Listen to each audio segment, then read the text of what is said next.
രണ്ടാം ലോക മഹായുദ്ധ കാലത്ത് നാസി കോൺസെൻട്രേഷൻ ക്യാമ്പിൽ കൊണ്ടുവന്നിരുന്ന തടവുകാരിൽ നിന്നും അവരുടെ കൈവശം ഉണ്ടായിരുന്ന എല്ലാ വസ്തുക്കളും അവർ പിടിച്ചെടുത്തിരുന്നു.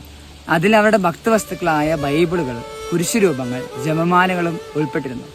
പക്ഷേ ഈ ക്രൂരതകളൊന്നും തടവുകാരുടെ ഉള്ളിലെ വിശ്വാസത്തെ തകർക്കാൻ സാധിച്ചിരുന്നില്ല. വളരെ പ്രത്യേകിച്ച് പരിശുദ്ധ അമ്മയോടുള്ള അവരുടെ ഭക്തിയെ തകർക്കാൻ സാധിച്ചിരുന്നില്ല. ജപമാല ചൊല്ലാൻ അവർ കണ്ടെത്തിയിരുന്ന വഴികൾ നമ്മളെ അത്ഭുതപ്പെടുത്തുന്നു. കഷ്ടിച്ച് ജീവൻ നിലനിർത്താൻ വേണ്ടി മാത്രം ലഭിച്ചിരുന്ന റൊട്ടികളിൽ നിന്ന് അവർ ചെറിയ കഷ്ണങ്ങൾ മുറിച്ച് മാറ്റിവെച്ചിരുന്നു. അത് കുഴച്ചുരുട്ടി ചെറിയ മുത്തുകളാക്കി ചാരവും ഇഷ്ടികപ്പൊടിയും കൊണ്ട് അതിന് നിറം നൽകിയിരുന്നു.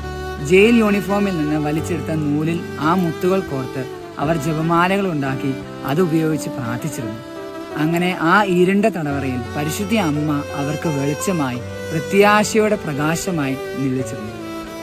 വിശുദ്ധ മദർ തെരേസ ഇങ്ങനെ പറയുന്നു: ജപമാല നമ്മുടെ കരങ്ങളിൽ എടുക്കുമ്പോൾ നമ്മൾ പരിശുദ്ധ അമ്മയുടെ കരമാണ് പിടിക്കുന്നത്. പരിശുദ്ധ അമ്മയിലൂടെ നമുക്കും ഈശോയിലേക്ക് വളരാം. ഈശോ പരിശുദ്ധ അമ്മയിലൂടെ നമ്മെ എല്ലാവരെയും അനുഗ്രഹിക്കട്ടെ.